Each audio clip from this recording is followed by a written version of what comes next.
Si Paul Rusesabagina s'est aujourd'hui retrouvé en prison dans son pays d'origine au Rwanda, il en impute la responsabilité à la compagnie grecque de vol charter, Gainjet, qui l'a transporté à Kigali, alors qu'il croyait se rendre au Burundi. Le rescapé du génocide rwandais, considéré comme un des principaux critiques du président Kagame, fait face à 9 chefs d'accusation, dont celui de terrorisme. Il a lancé des poursuites civiles au Texas contre la compagnie grecque pour complicité dans son arrestation. En effet, il reproche à cette compagnie aérienne d'avoir contribué à son présumé kidnapping et à son rapatriement au Rwanda. Un recours similaire devrait être introduit en Belgique, pays dont M. Rusesabagina est ressortissant.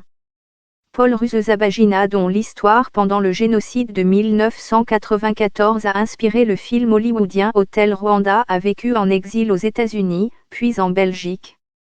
Selon lui, en août, en s'embarquant dans un vol privé à Dubaï, alors qu'il devait se rendre au Burundi pour un discours, il a plutôt été envoyé au Rwanda.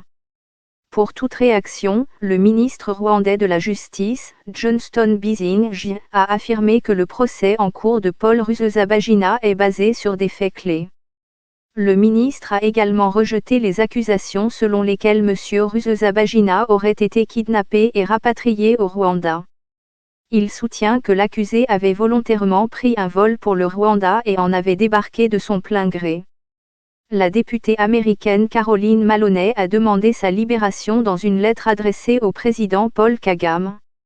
Le ministre de la Justice a déclaré que le suspect avait bénéficié d'un accès régulier à des soins médicaux dispensés par des professionnels, écartant ainsi les inquiétudes concernant sa santé car M. Rusesabagina souffre d'hypertension et de problèmes cardiovasculaires. Le garde des Sceaux rwandais a aussi révélé que des fonctionnaires des ambassades belges et américaines avaient été autorisés à rendre visite au suspect et que celui-ci avait accès à un avocat.